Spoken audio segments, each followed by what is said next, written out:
ótima tarde para você que está passando aqui pelo Facebook da Unasp FM. Seja muito bem-vindo. Você que já conhece o programa Nosso Direito, viu aí no comecinho a logo do programa, deve estar se perguntando, né? O que está acontecendo, o que tem de diferente. É que esse programa, que todas as semanas a gente libera um episódio novo para você lá no nosso canal do YouTube, o Unasp FM. Eu já aproveito aqui para pedir, abrir um parêntese e falar para você que se você ainda não se inscreveu, aproveita, vai lá no nosso canal do YouTube, depois que terminar aqui nossa live, se inscreva, porque toda semana tem um conteúdo novo para você de várias áreas. E aí, às quartas-feiras, a gente solta um novo episódio do Nosso Direito, que é esse programa que conversa com você sobre o universo jurídico. Então, a gente fala sobre diversos temas, tira suas dúvidas, direito do consumidor, trabalhista, direito da família, enfim, é muita coisa boa para você ficar por dentro dos seus direitos. E para participar disso, toda semana a gente recebe uma pessoa muito especial, que é professora de Direito aqui do NASP, ela também é advogada, já vou apresentar ela para você, mas antes eu quero pedir para você aproveitar, se inscrever também aqui curtir a nossa página aqui no Facebook, compartilhe essa live com seus amigos, chama todo mundo para participar, porque vai ser bem legal, a gente vai ter histórias de vida, você vai descobrir aí como que o nosso convidado, que já já eu te apresento, chegou até onde ele está hoje, você vai também tirar suas dúvidas sobre essas questões trabalhistas que modificaram nesse momento de pandemia, então aproveita, vai ser um bate-papo muito descontraído, bem legal e claro, com muito conteúdo para você, e você pode participar. Então já aproveita aí o papel e caneta, anota a sua pergunta, deixa aqui nos nossos comentários, a gente vai ao decorrer da entrevista, do bate-papo, colocando a sua pergunta aqui também, porque nós queremos que você participe. Não se esqueça de curtir, de compartilhar e de participar conosco, porque essa live é feita por você e, é claro, para que você tenha mais conhecimento. Eu já vou convidar aqui, então, a minha querida amiga, professora de Direito, a advogada Edel Quirino, ela que toda semana responde as suas dúvidas, e hoje ela está aqui topando mais esse desafio aqui, bem legal, né? Professora, boa tarde, tudo bem? Boa tarde, Lu. Boa tarde a todos que estão nos assistindo aí via Face, nossos internautas. Quero dizer que é um prazer estar mais uma vez aí com vocês aqui no NASP FM. Ótimo, né? E um desafio que a professora Edel trouxe para a gente, essa live aqui, que ela topou participar, então é algo bem legal, que com certeza ela tem uma importância gigante em tudo que nós preparamos aqui. Professora, para a gente começar, então, eu vou pedir para você fazer as honras aí da casa e apresentar, é claro, o nosso convidado dessa tarde, que é uma pessoa muito especial. Sim, sim. Em primeiro lugar, eu gostaria de agradecer a presença dele, que aceitou o nosso convite aí de uma maneira muito carinhosa. Hoje nós recebemos aqui no nosso programa, para a live, o doutor Maurício Biasorti. Né? O doutor Maurício Biasorti de Souza, quem é ele? Primeiro quero falar que é uma pessoa muito querida, uma família muito estimada, né? Tem 2 filhinhas lindas, uma esposa maravilhosa, desde já estou mandando um beijinho aí para elas. E quem é ele? Primeiro, tem um coração de professor. Conheci ele lá na Anhanguera de Valinhos, né? Compôs o nosso corpo docente quando eu era coordenadora do curso lá. E tem um coração, assim, de professor. Então, além de ser juiz, porque ele é juiz do trabalho da 15ª região, né? E engloba aqui essa região de Mogi, né? Engloba a região aqui mais próxima de Campinas.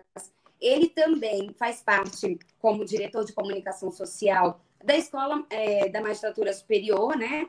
Tem a Matra 15 e também a Escola da Magistratura Superior de Cursos de Pequena Duração da região também, que é a 15, né? Então, em primeiro lugar, eu gostaria novamente, então, de agradecer a sua participação. Eu sei que o doutor é uma pessoa muito ocupada e, de repente, você cedeu um espacinho na sua agenda para estar conosco. Muito obrigada.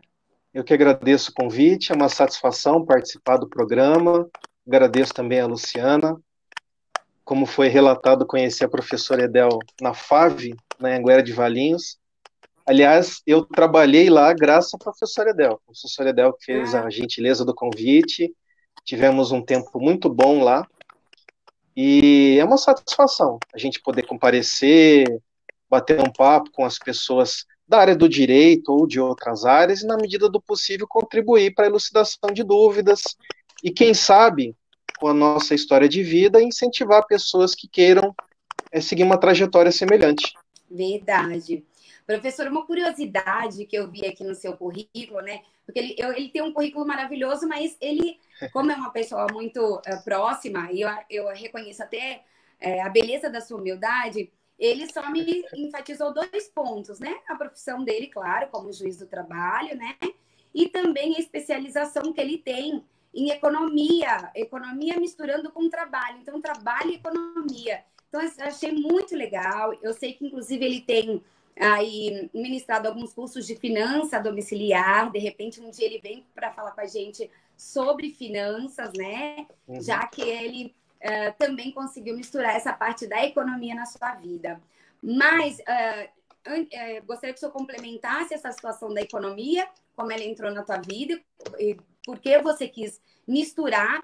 Mas, assim, nós temos muitos alunos aqui participando com a gente que não tem como a gente não refutar o pedido principal deles, que é que o senhor responda por que o senhor escolheu essa carreira jurídica e como o senhor alçou essa trajetória, como que o senhor venceu esses obstáculos, né? Porque às vezes a gente acha tão impossível, né? Um juiz, o que eu faço é possível, eu consigo. Então, eu gostaria muito que o senhor falasse para mim como que foi o seu ingresso e por que o senhor escolheu essa profissão.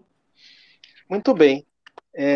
Bom, como é que a economia entrou na minha vida? O Tribunal Regional do Trabalho da 15ª Região fez um convênio com a Unicamp e ofereceu a magistrados e servidores essa especialização em economia do trabalho. Eu achei muito interessante, eu gosto bastante do raciocínio multidisciplinar, de agregar conhecimentos que não necessariamente são do direito, mas que vão ajudar na resolução das questões jurídicas. E eu preciso dizer que foi algo que abriu minha mente. É uma disciplina, em primeiro momento, muito técnica, muito difícil, foi meu primeiro contato com a economia já em âmbito de especialização, mas me ajuda bastante hoje a compreender os sistemas de organização do trabalho, questões que envolvem, por exemplo, uma negociação coletiva, que não apenas aquelas questões propriamente jurídicas.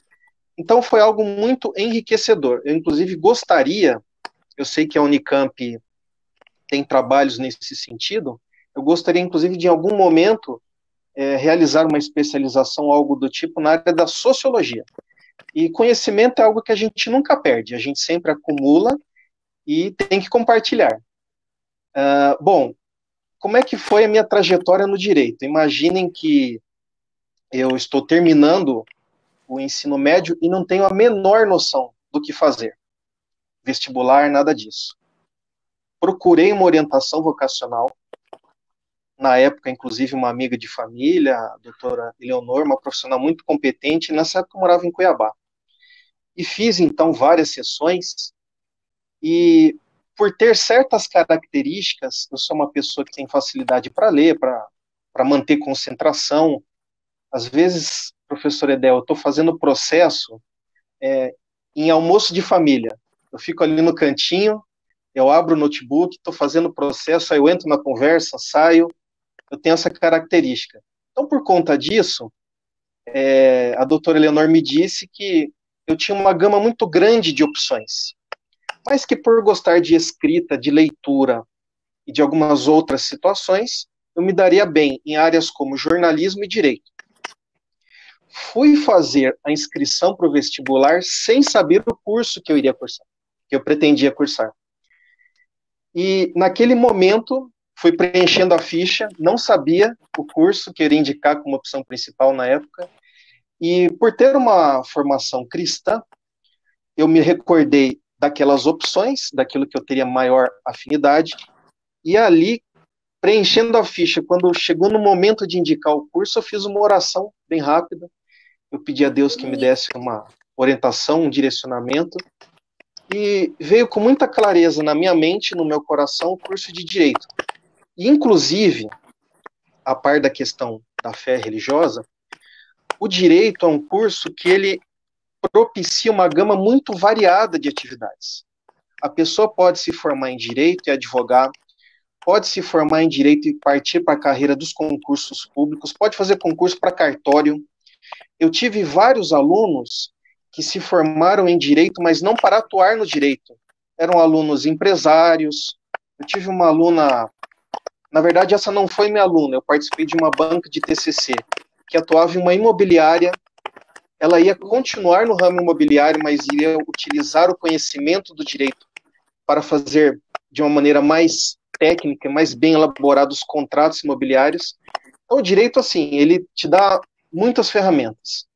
Então, foi basicamente isso. Eu não tinha uma inclinação, né? Eu não sabia o que eu queria ser quando eu crescesse. Busquei orientação profissional, vocacional, e dentro daquilo que me foi colocado, o direito me pareceu uma gama mais variada de opções, sem dúvida. E é justamente sobre isso que a gente vai falar agora, né? Só antes da gente continuar, eu quero aproveitar para mandar um abraço, porque tem uma galera aqui já acompanhando a gente. E eu quero mandar um abraço para Renata Vincoleto, ela que já está marcando os amigos aqui. Tá até aparecendo aí, Renata, seja muito bem-vinda. É isso mesmo, continue marcando os amigos. E eu quero desafiar todo mundo que está acompanhando a gente aqui a dar o seu like, né, a curtir e, é claro, a comentar de onde você é. Então, conta pra gente aqui embaixo de onde que você está nos acompanhando, se você já conhece esses profissionais, se alguém convidou você para estar aqui, ou você viu esse link aí rodando pelo seu feed, como que você chegou até aqui? E já aproveita também para deixar a sua pergunta. O doutor Maurício está contando aqui toda a trajetória, como que ele se descobriu nessa área do direito, como surgiu essa vontade de ajudar as pessoas com o bem do direito, e você também pode participar, é claro, fazendo a sua pergunta. Você contou aqui com...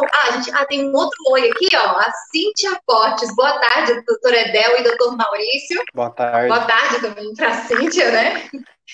E, doutor Maurício, continuando aqui esse momento que a gente está conversando, esse bate-papo sobre um pouco da sua trajetória, eu gostaria de saber como que foi o seu caminho, o caminho que você percorreu para se tornar um juiz, porque eu não sei, quando você decidiu que ia fazer direito, você já sabia que queria ser juiz? Como que foi esse caminho, como surgiu essa opção na sua carreira? Não, eu não sabia. Aliás, quem está me assistindo vai pensar assim, poxa, mas que juiz é esse? Não sabe nada o que ele quer, não sabe o curso que quer fazer, não sabe a carreira que quer seguir. Eu comecei muito cedo, como a grande maioria, e são decisões muito importantes que você toma, que vão repercutir no decorrer da sua vida. Então, eu não tinha no início a ideia de ser magistrado. Assim que eu me formei, eu comecei a advogar, é o caminho natural, a maioria das pessoas segue esse caminho, e gostava bastante de advogar, mas o advogado, o grande advogado, até a professora Edel para confirmar isso, ele precisa ter uma característica, não basta que ele seja técnico, que ele entenda de direito, não basta que ele seja uma pessoa ética, correta, ele também precisa ser uma pessoa empreendedora. Afinal de contas, o advogado é empresário. Ele precisa tocar um escritório, amelhar uma clientela, gerir a sua carteira de clientes.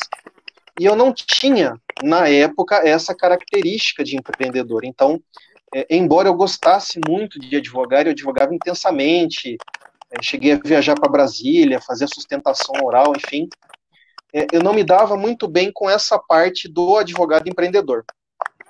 Então surgiu a possibilidade de fazer o concurso. E a professora Edel havia perguntado se tinha sido difícil. Professor, é difícil até hoje. Exigiu que eu praticamente parasse a minha atividade profissional de advocacia por 1 ano. Eu não gosto muito de usar esse parâmetro como exemplo, porque normalmente as pessoas levam mais tempo. Mas eu preciso explicar. Eu já era professor, advogado e professor, há aproximadamente 5, 6 anos, quando eu optei por fazer uma preparação específica para o concurso público.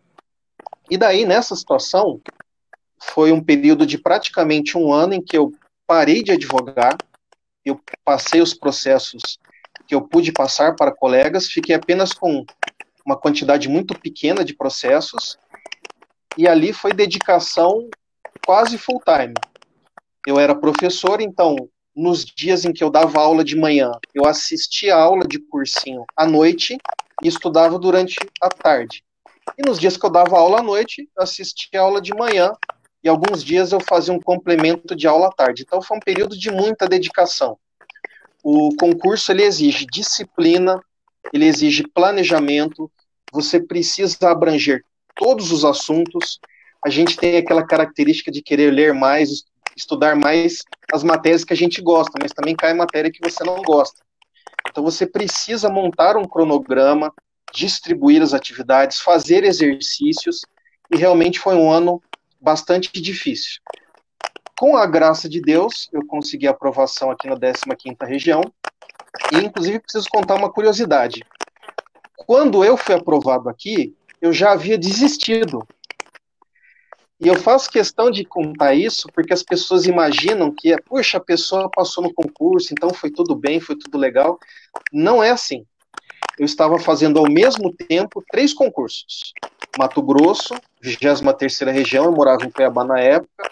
Mato Grosso do Sul, 24ª região, estado próximo. E 15ª região, Campinas. E Campinas pelo fato estratégico de ter familiares aqui. Então podia vir, não precisava pagar hotel, etc. Não passei na 23ª região. Eu lembro que na segunda fase da 24ª região, eu fiz a prova com muita segurança, saí muito otimista, liguei para minha esposa, falei, aqui tá tranquilo, eu vou tirar nota na prova. E quando saiu o resultado, a média era 5, e eu fiquei com 4, 4 e 4. E naquele dia eu desisti de fazer concurso. Falei, não, isso não é para mim, eu não tenho condições, não tenho capacidade, porque se uma prova que eu imagino que eu fui bem, eu não consigo nem tirar a nota mínima, eu não vou avançar. Só que eu já estava fazendo aqui na 15ª. E aqui na 15ª eu fui passando, cheguei até o final e fui aprovado. E isso me mostrou algo importante. Se você tem um sonho, se você tem um objetivo, não desista. Você pode sofrer reveses, eles acontecem, as dificuldades são naturais em qualquer carreira, mas não desista, seja persistente, seja resiliente, que você vai atingir o seu objetivo. Professor, deixa eu lhe fazer mais uma perguntinha. Na sua opinião, hoje em dia, qual é o maior obstáculo para se alcançar a carreira de juiz e qual foi o seu maior obstáculo? Perfeito. A grande dificuldade, Edel, ela está na etapa preparatória. Eu lembro, inclusive, que as pessoas comentavam assim, você só estuda. Você é um vagabundo, né? Você só estuda. Exige uma preparação muito intensa, exige muita leitura, exige muito exercício. A gente resolve provas de segunda fase, resolve provas de sentença. Imaginem que num horário muito curto, um período de tempo muito curto, você pega uma prova, um caso que você não conhece, e você tem que escrever uma sentença à mão. Então a gente treinava a escrever sentença. E isso exige muito tempo. Algumas pessoas, pela sua condição de vida, não dispõem desse tempo. Às vezes a pessoa precisa trabalhar em período integral. Eu conseguia trabalhar em meio período, como professor. Como eu disse, eu dava aula de manhã ou à noite. Minha esposa também trabalhava na época. Passamos um aperto danado.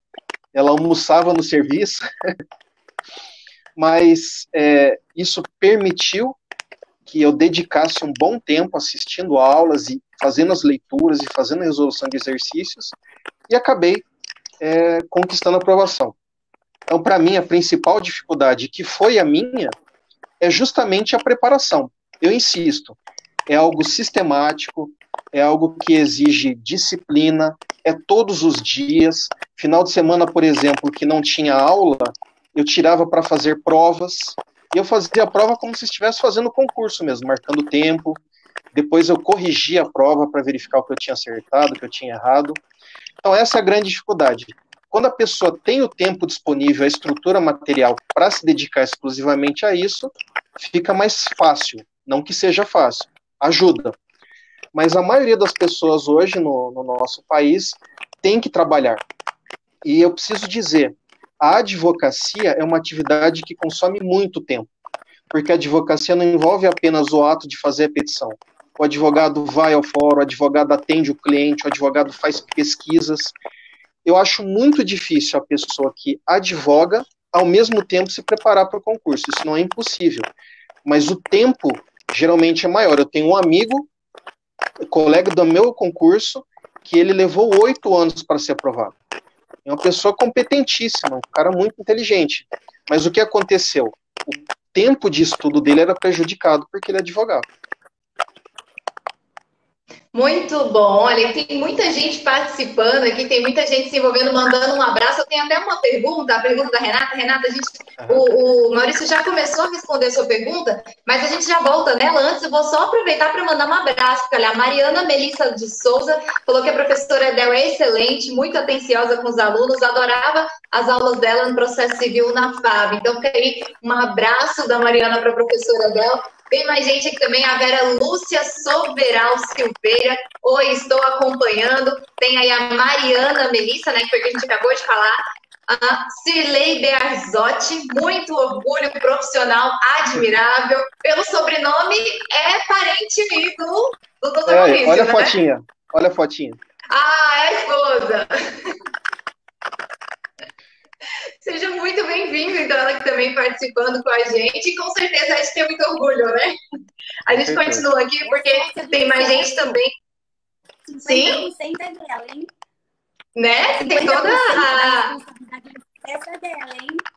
Com certeza, tem todo acompanhamento. Tem várias pessoas participando, a gente vai mandar depois mais abraços e mais beijos. Você que está aqui, que não mandou o seu olá, pode mandar, aproveita esse momento para deixar aqui a sua dúvida. Também faça como a Renata, a gente vai voltar agora, então, na pergunta da Renata Vincoleto. Ela fala assim, doutor Maurício, como estudar para o concurso especificamente? Por cursinho? Tem alguma dica mais específica? Quantas horas de estudo devo realizar? Ela está ansiosa, né? Quer saber como foi todo esse percurso aí. Tá certo, vamos lá. Veja, o cursinho eu acho importante porque você vai ter o profissional que é especializado de determinada área, que vai abordar aquela área. Uma das matérias do meu concurso era o direito administrativo, é uma matéria muito técnica, muito específica, e com a qual eu não tinha contato como advogado. Fazendo o cursinho, eu tinha tive aulas com advogados especializados em direito administrativo. Então, eles traziam os principais conceitos, as questões mais recorrentes em concurso. Então, o cursinho é importante. Mas o cursinho é uma etapa. Há necessidade de leitura do candidato. Por quê? Porque o candidato ele precisa assimilar o conhecimento para que ele possa desenvolver o conhecimento. Não só na prova objetiva, mas na prova dissertativa, na prova de sentença. Então, eu te diria o seguinte... Perdão, esqueci o nome da pessoa que fez a pergunta, mas a dica é, elabore um cronograma. Primeiro, conheça o edital. Veja o edital, a Renata. Renata, veja o edital do concurso, separe as matérias, e aí você vai fazer um cronograma onde você vai estudar uma ou duas matérias por dia, dependendo da quantidade de matérias do seu concurso, e nesse estudo você vai procurar abranger os tópicos do edital. Você vai, então, fazer um estudo próprio, por leitura sua. Paralelamente a isso, se você puder, procure um bom curso, porque ele vai te ajudar nesse direcionamento, e ajuda muito. A minha pontuação nos concursos, ela subiu bastante, quando você resolve provas. Mas não é apenas fazer a prova, é fazer a prova e corrigir. Porque fazendo a prova e corrigindo, você vê onde errou, muitas vezes fica com raiva e nunca mais você erra. Quantidade de horas de estudo, é engraçada essa pergunta, porque é um dado que varia muito, eu percebo, conforme a pessoa que faz a abordagem. O que eu posso te dizer é o seguinte, em determinado momento de leitura, isso varia de pessoa para pessoa, você atinge um estágio de cansaço mental, onde você está apenas gastando tempo, você está passando os olhos no material, mas não está assimilando o conteúdo. Então, o que eu sugiro?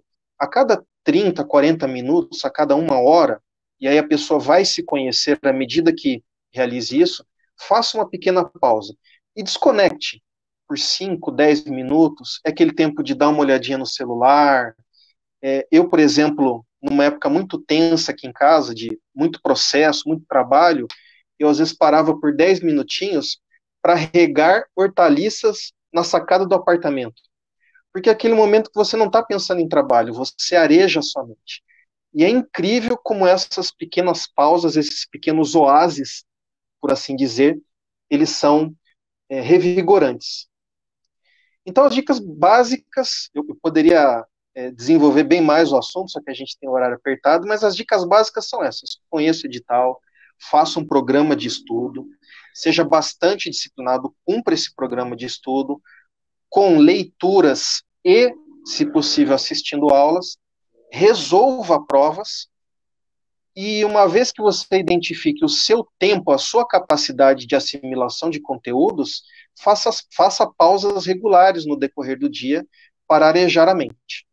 Muito bom, essas são dicas preciosas. Olha, dicas de quem passou pelo processo, de quem sabe o que está falando. E com certeza, se eu fosse você, aluno que está participando, não perderia tempo. Aproveita para anotar aí todas essas dicas, tirar todas as suas dúvidas também. Ainda dá tempo de participar. Inclusive, eu quero mandar um abraço aqui, doutor Maurício, para o Antônio José. Ele que está participando, está elogiando o evento. E eu quero aproveitar também para convidar o Antônio e todos que estão aqui para depois ir lá no nosso canal do YouTube, o NASP FM, se inscrever e ativar as notificações, porque toda semana a gente grava um programa com a professora Edel, tirando algumas dúvidas sobre vários temas jurídicos. Então, hoje a gente está tendo esse privilégio aqui da sua participação, falando sobre a sua história de vida. Na segunda parte, agora a gente vai falar sobre questões trabalhistas que alteraram neste momento.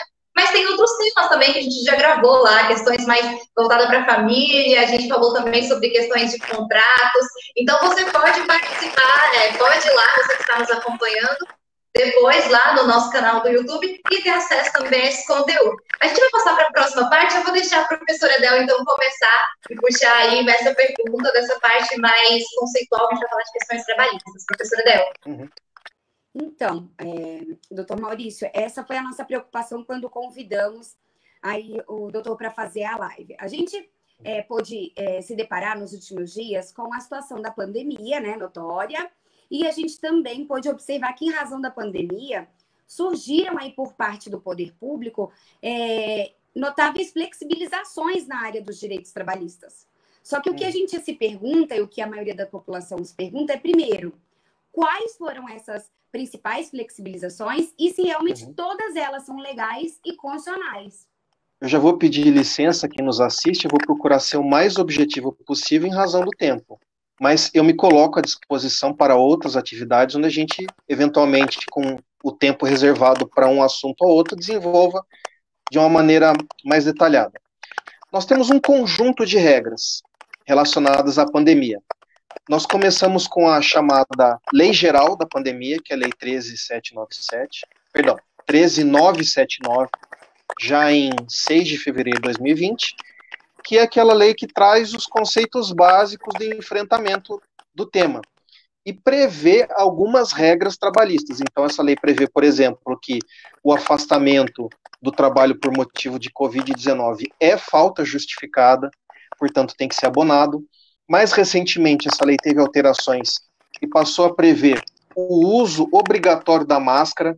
E veja, professor Edel, como isso é importante. A máscara, ela não é equipamento de proteção individual.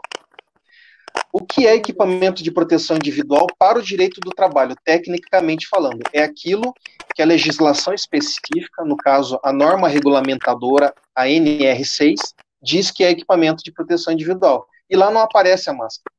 No entanto, a máscara é uma técnica reconhecida de prevenção. E ela foi incorporada na lei, agora é obrigatória. Então, algo que se discutia no início da pandemia, se eu realmente preciso adotar máscara ou não, porque é EPI ou não é EPI, agora não se discute mais, o uso é obrigatório. E a lei 13979, com as alterações recentes, ela inclusive passou a detalhar medidas de segurança em relação aos chamados trabalhadores de linha de frente, pessoal da saúde, pessoal que trabalha na preservação da ordem pública, e diz, embora a mim pareça que não precisasse dizer, mas ela diz isso, que o fornecimento desses equipamentos, desses materiais é gratuito.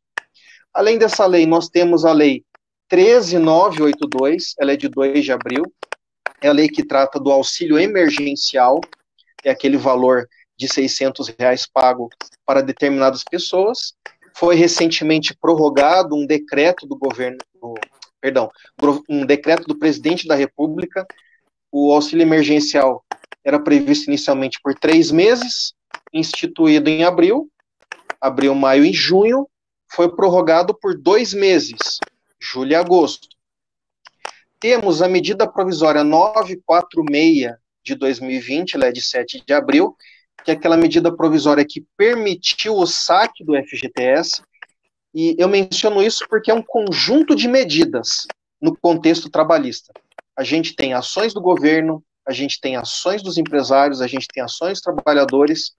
Então, como forma de minimizar os prejuízos, não de evitar totalmente os prejuízos, o governo brasileiro fez uma opção em que ele não preservou nem a empresa e nem o trabalhador, isso foi uma opção do governo brasileiro, mas no intuito de minimizar isso, uma medida provisória, então, autorizando o saque do FGTS, e aí a gente chega nas duas principais medidas provisórias com questões trabalhistas. A medida provisória 927, que está em trâmite, o projeto de lei de conversão, ou seja, para que essa medida provisória se transforme em uma lei, ela passa pelo Congresso Nacional, ela está tramitando lá.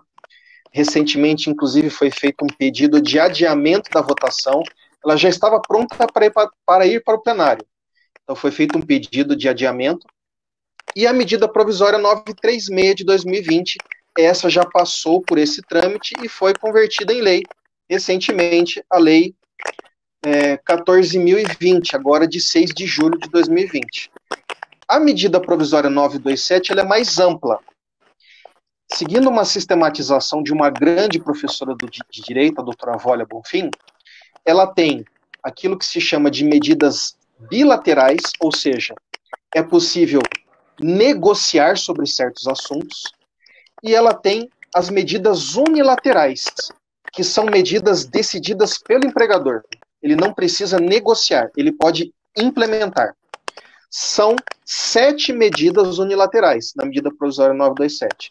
Teletrabalho, antecipação de férias, aproveitamento e antecipação de feriados, banco de horas, a suspensão de algumas exigências em matéria de saúde e segurança do trabalho e o diferimento do fundo de garantia, ou seja, a possibilidade de recolher o fundo de garantia fora de época, sem consequência, sem juros, sem multa, etc. Havia uma 8ª medida, que era a suspensão do contrato para qualificação profissional, mas ela foi revogada no dia seguinte. A medida provisória 928 revogou isso, segundo se anunciou na época, porque o texto foi inserido de maneira incorreta. Na medida provisória 936, que agora se tornou a Lei 14.020, nós temos o programa, é um nome comprido aqui, Programa Emergencial de Manutenção do Emprego e da Renda, que a gente carinhosamente apelidou de PEMER, PEMER com P, para não confundir, né, com o ex-presidente. E dentro do PEMER, nós temos 2 medidas, a redução proporcional da jornada e do salário e a suspensão temporária dos contratos de trabalho. Nessas 2 situações, na redução e na suspensão, o trabalhador tem direito ao BEPER, que é o Benefício Emergencial de Preservação do Emprego e da Renda. Então, eu tenho a redução do salário com a redução proporcional da jornada, ou o contrato de trabalho fica suspenso, isso me dá direito a receber uma verba do governo, que é esse BEPER. Em síntese, de uma maneira assim, muito panorâmica, esse é o conjunto de regras que a gente tem sobre o enfrentamento da Covid em matéria trabalhista. E falando um pouquinho, já que você falou dessa questão do BEPER, dessa suspensão de contratos, eu vou mudar um pouquinho aqui a ordem das questões, professora Gabi, você fica à vontade também para fazer isso, só para a gente encaixar já com o que ele está falando. Como que funciona essa questão da suspensão de contratos? Por quanto tempo esses contratos podem ficar suspensos? Como que funciona? Perfeito. Só antes de te responder, Luciana, faltou eu dizer algo que a professora Edel perguntou. Essas medidas são constitucionais? Né? Isso.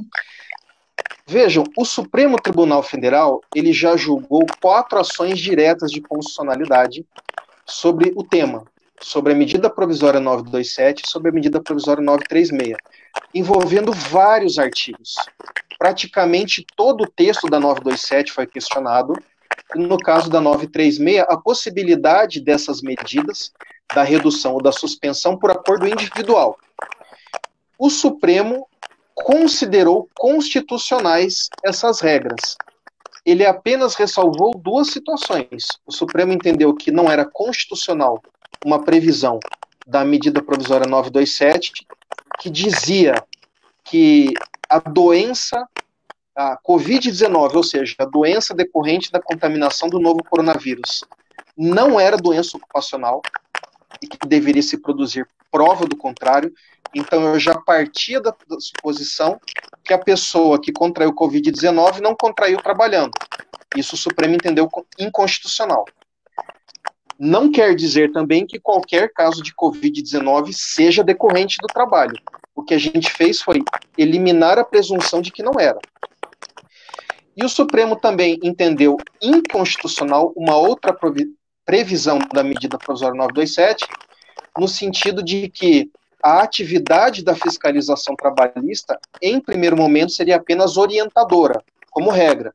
Em algumas situações, não, ela seria repressiva.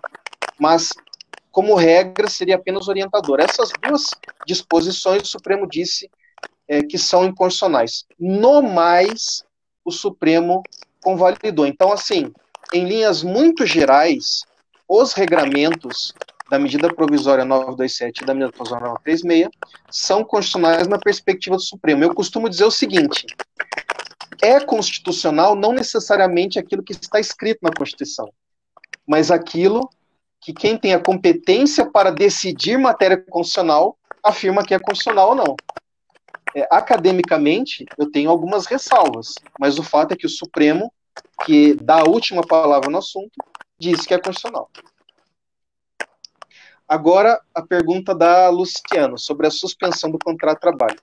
Veja, a suspensão do contrato de trabalho ela pode ocorrer por até 60 dias e há necessidade de acordo. Então, eu percebo que muita gente comunica ao empregado que está suspendendo o contrato. Não é assim que funciona. Eu, inclusive, mencionei a medida provisória 927, porque, como eu falei, ela tem medidas que são bilaterais, negociadas, e medidas que são unilaterais, o empregador decide. A 936, que hoje é a lei 12.020, ela não prevê medidas unilaterais. É necessário negociar com o trabalhador, tanto a redução proporcional da jornada e do salário, quanto a suspensão do contrato de trabalho. Então, uma vez que é feita essa negociação, isso deve ser documentado, e o período máximo dessa suspensão é de 60 dias. Ok. Professor, ainda nessa esteira, nessa linha de discussão, a gente vai puxar um pouquinho as dúvidas das pessoas que estão nos assistindo quanto à redução da jornada de trabalho e essa proporcional redução, né, salarial que caberia, pela lei, uma complementação. O que aparece muito no meu escritório é o seguinte: as pessoas acham que, por exemplo, eu ganhava 30 mil reais, faz de conta, né? No mundo do sonho, né? Quem sabe, profetizando já, né? E daí eu tive uma redução, faz de conta, de 50% do meu salário. Então, eu vou lá procurar o governo, né? Por meio do auxílio complementar, e daí eu recebo os outros 50%, quer dizer, os outros 15 mil reais. Então, eu acho importante essa pergunta, porque é uma pergunta que vem do trabalhador, que pergunta e que procura.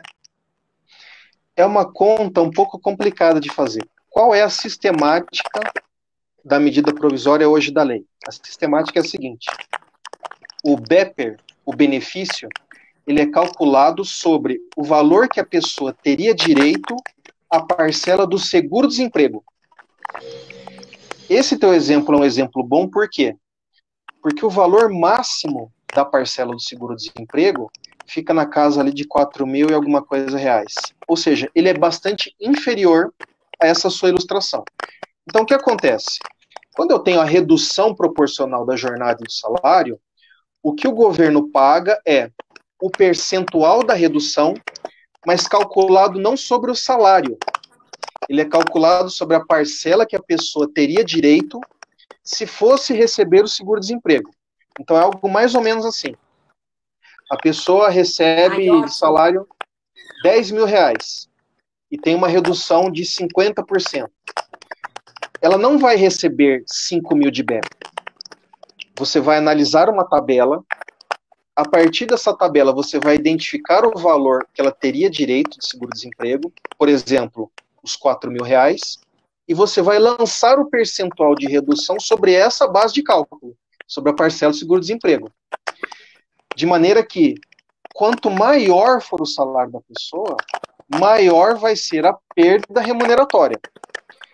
É claro que, mesmo que a pessoa receba um valor que esteja muito próximo ao valor do seguro-desemprego, ela vai ter alguma perda, e isso vai abalar o orçamento de qualquer um, eu não tenho dúvida disso. Mas o que eu quero dizer é que, pelo fato do seguro-desemprego ter uma prestação máxima, que não é muito alta, pessoas que têm salário mais elevado, elas vão sentir mais essa situação. E daí essas outras medidas do governo, como, por exemplo, o acesso ao FGTS, para que, de alguma maneira, a pessoa complemente a sua renda. Existe uma previsão, tanto na medida provisória quanto na lei, que ela não recebe a devida importância. E aquele empregador que tem estrutura material, ele pode utilizar esse sistema, que é a ajuda complementar, ajuda compensatória, perdão, é o termo, é a expressão correta. O que é essa ajuda compensatória? É um valor que o empregador pode conceder. Ele não é obrigado a conceder como regra. Existe uma determinada situação em que ele tem que conceder. Mas por que o empregador faria isso? Veja, como eu disse, a redução ou a suspensão tem que ser negociadas, e pode ser que o trabalhador não queira prosseguir trabalhando para aquele empreendimento com essa condição. Ou pode ser que a situação se inicie, o trabalhador perceba que está sendo muito ruim para ele e busque uma nova opção. Claro que nesse momento de pandemia as opções são restritas, mas pode acontecer. Eu sei de casos. O que o empregador pode fazer? Ele pode pagar uma ajuda que, pela legislação, ela não vai incorporar o salário, não vai ter natureza salarial e vai poder ser deduzida do imposto de renda que o empregador paga. Então é uma medida que eu acho bastante interessante para fins de preservação de determinados vínculos empregatícios. E, Adel, me permita, todos nós dependemos do trabalho para pagar nossas contas. A gente sabe como uma pessoa mal remunerada leva essa frustração para a sua atividade profissional. Então, embora muitas pessoas estejam numa situação difícil ao ponto de ter que se valer desse instituto, você pode ter um prejuízo maior se apertar muito para o lado trabalhador. Então, é importante que, na medida do possível, naquilo que a empresa consiga um fôlego, consiga, por exemplo, buscar o crédito que o governo anunciou através de legislação própria, que a empresa adote essas medidas para que o empregado não chegue a um ponto de desestímulo que produza mal, que atenda mal ao cliente ou que queira se desligar. Com certeza, e essa é uma pergunta que ficou clara aí, essa questão, essa preocupação ficou clara nas perguntas que chegam para a professora Edel, das pessoas, e também da Renata. A Renata fez uma pergunta aqui bastante interessante relacionada a toda essa questão, se corremos o risco de ter esse desvio de função para complementar a jornada de trabalho. E aí, doutor, corre esse risco nesse momento? Olha, veja que interessante. Eu quero aproveitar que a gente está num canal aberto, com uma boa audiência, para dizer o seguinte: essas medidas são medidas excepcionais e nós não podemos usar um momento de excepcionalidade, que tem regras que fogem do padrão, para prejudicar as pessoas. Então, eu me deparei com uma situação onde uma empresa suspendeu o contrato de trabalho, mas, entre aspas, pagava horas por fora para o trabalhador com contrato suspenso. Isso é fraude, não pode fazer isso. Isso invalida a suspensão. Então, se a Renata quer dizer, com desvio de função, o seguinte: olha, eu reduzi a jornada, eu realizava determinada função X, reduzi a jornada, mas para a mesma empresa, eu continuo trabalhando, realizando uma jornada Y. Ora, você não reduziu a jornada. Então, a gente não pode aplicar o Instituto convenientemente. O Instituto ele tem toda uma estrutura, e essa estrutura tem que ser implementada no seu conjunto. Eu insisto, a ideia é que haja um sacrifício da empresa, que haja um sacrifício trabalhador e que haja um investimento público com o pagamento do benefício. Inclusive, eu recomendo que não se faça, que não se adotem as medidas quando a pessoa não for elegível a receber o benefício. Por quê? Porque você descaracteriza a coisa. Eu insisto, é redução de jornada de salário, pagamento parcial pelo empregador quando ele paga e pagamento do benefício do governo. Esse é o conjunto, essa é a ideia como um todo. A gente não pode usar aquilo que é exceção como forma de desvirtuar a coisa. Perfeito. Muito bem, professora Edel, só antes de você fazer a próxima pergunta, falo com os meus alunos, só antes de você fazer a próxima... que são as campeãs de audiência, né, Lu? Eu vou fazer, então, a próxima pergunta, enquanto a nossa equipe vai mandando a mensagem aqui para... Eu não vou fazer a próxima pergunta, na verdade, vou só convidar aqui o pessoal para participar, e a professora Edel é que vai fazer a próxima pergunta. Eu quero aproveitar esse momento para chamar o pessoal também para participar, fazer suas perguntas. Faça como a Renata, aproveite esse momento para tirar suas dúvidas aqui também e participar conosco. Não se esqueça, aqui também no nosso Facebook e lá no nosso YouTube também, nosso canal do YouTube, o NASP FM. Depois que terminar toda essa live, nós vamos deixá-la salva também no YouTube. Então, posteriormente, você pode divulgar aí para todos os seus amigos e todos os seus contatos, que com certeza são dicas preciosíssimas e dúvidas que estão sendo tiradas, que ajudam todo mundo neste momento. Professora Edel, agora acho que sim, sua conexão voltou. Pode fazer aí sua próxima pergunta. Você consegue nos ouvir? Fiz não, o doutor Maurício vai fazer se consegue ouvir. Nossa, então. Você vai ser a nossa conexão aqui enquanto a gente arruma tudo. Eu fico meio desesperada porque eu tenho tantas perguntas interessantes e as campeãs de audiência, entre as campeões de audiência, aqui que eu falo que são as perguntas mais solicitadas pelos internautas, pelos trabalhadores, duas que eu queria que o senhor respondesse para a gente. Primeiro, qualquer empresa, sabendo dos empresários, qualquer empresa pode aplicar essas flexibilizações, a suspensão, a redução da jornada, ou somente as empresas atingidas pela pandemia? Porque a gente sabe que tem empresa que não parou, por exemplo, hospital, drogaria e etc. E outra pergunta é o seguinte: se por acaso o empregado se sentir lesado, achar que aquele acordo individual ou aquele estabelecimento daquela ordem unilateral não está justa, ela pode pedir que o judiciário reveja esse acordo? Muito bem. A suspensão e a redução, elas são generalizadas. Eu vi hoje no site da CNI, quem tiver curiosidade pode acessar lá e vai verificar isso, a notícia de que no mês de maio houve crescimento em segmentos da indústria.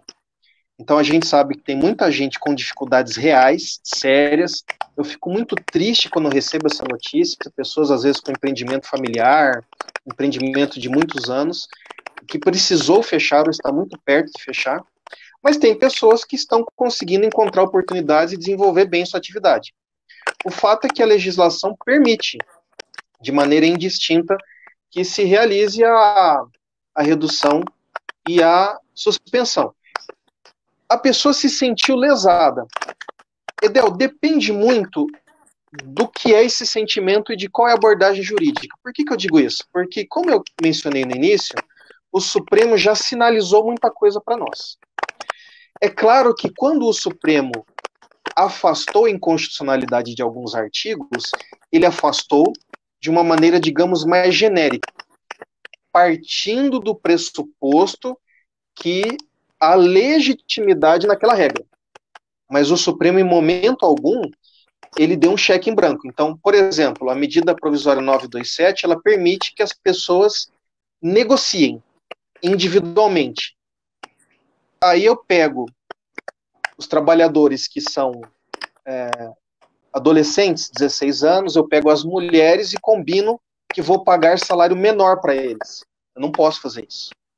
Então, quando o Supremo reconheceu a constitucionalidade dessa negociação individual, ele reconheceu na perspectiva de que é legítimo ao governo editar uma medida provisória que preveja isso.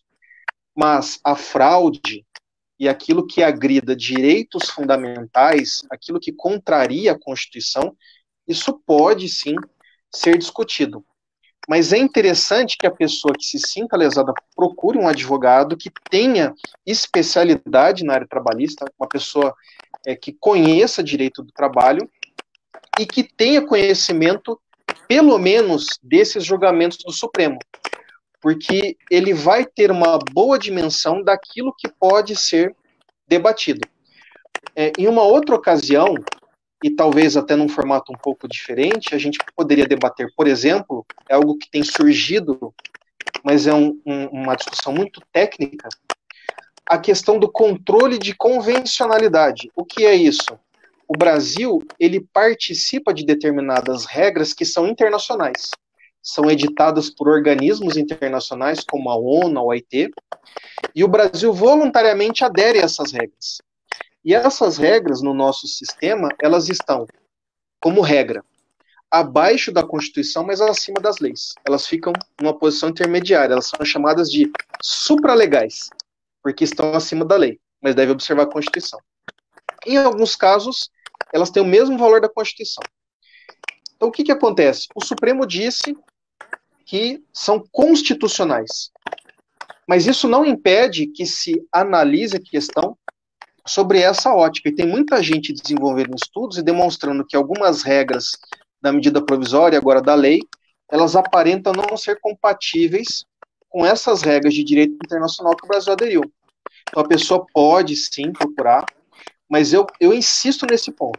Procure um profissional que tenha especialidade na área, uma pessoa correta e uma pessoa que seja realista.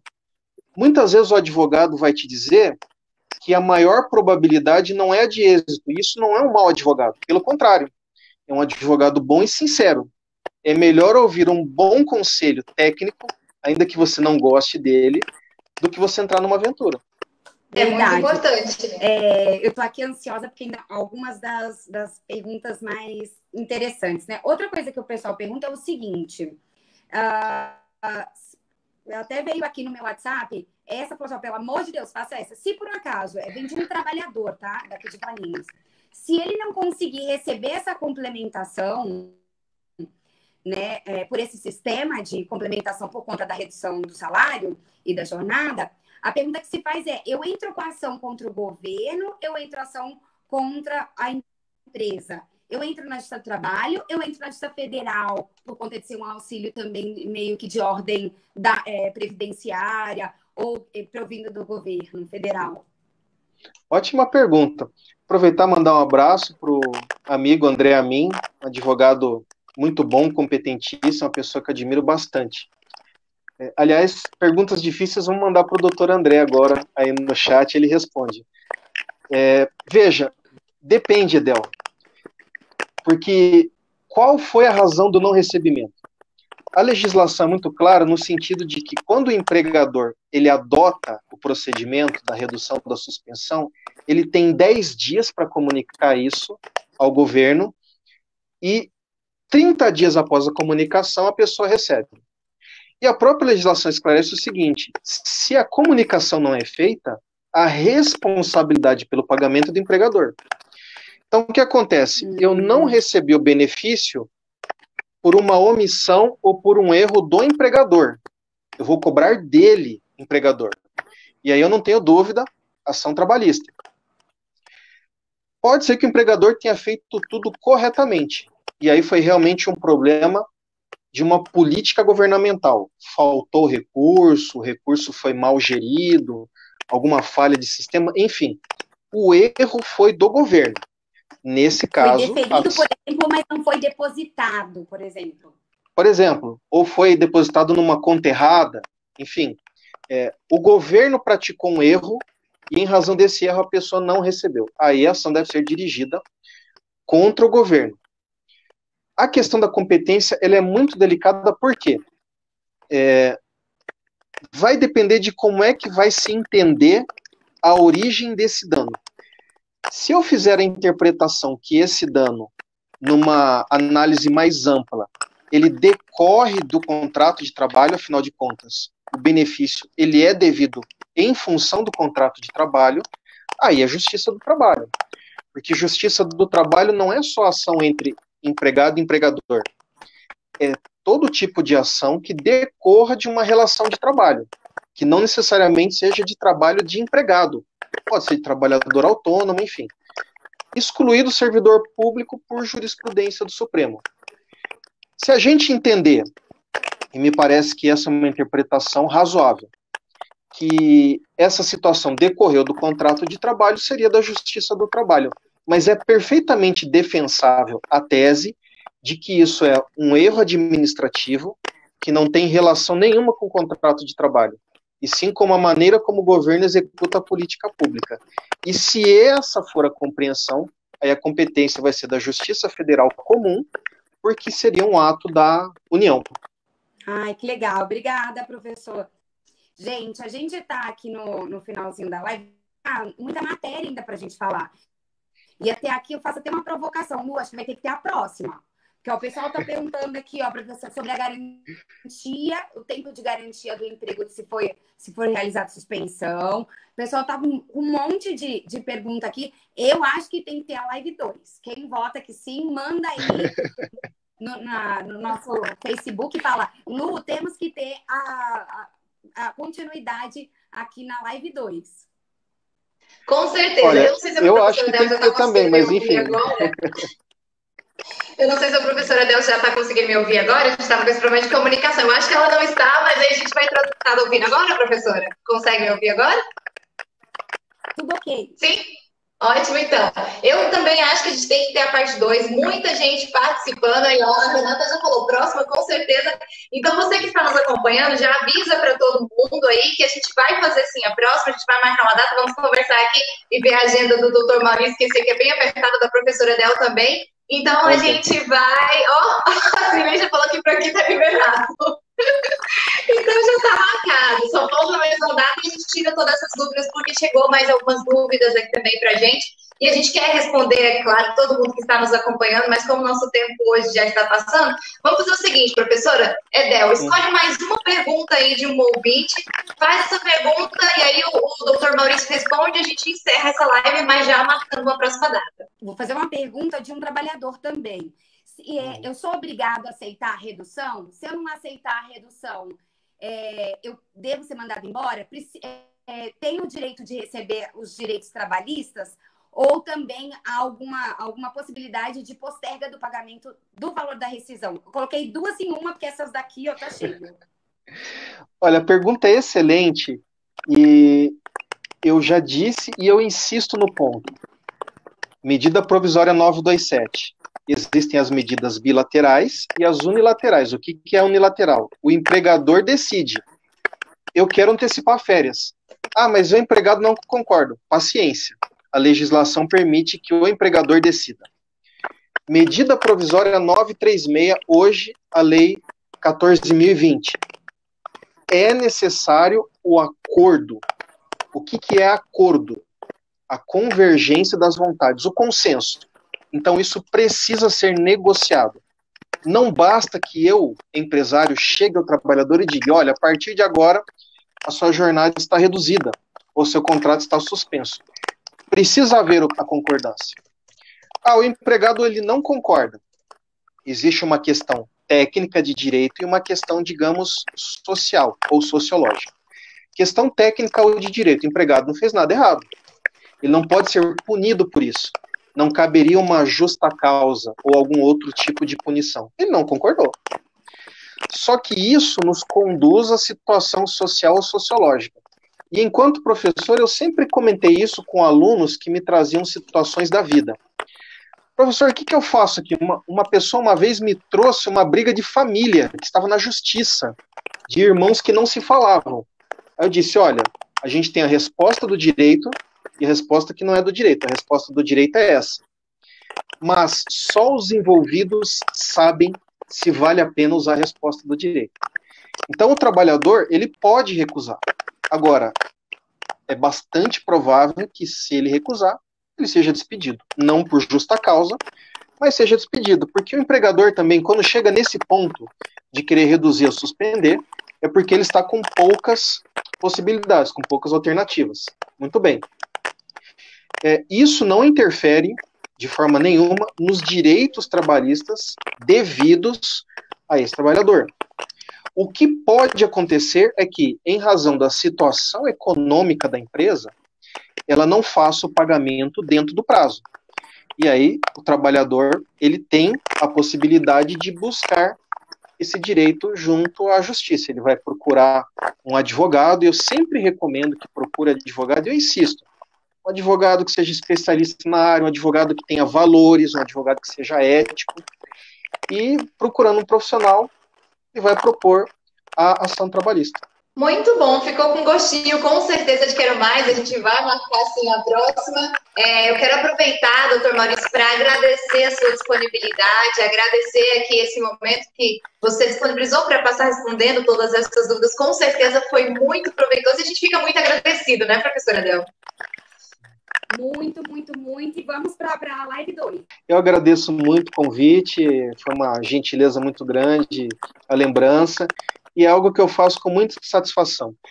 Na minha concepção de poder judiciário, nós desempenhamos uma função que é resolver os casos concretos que são apresentados, mas eu entendo que o juiz também tem a função de orientar, de esclarecer. Eu procuro fazer isso na medida do possível dentro dos processos, obviamente sempre respeitando a figura do advogado que está assessorando a parte, e é o tipo de coisa que eu faço com muita satisfação.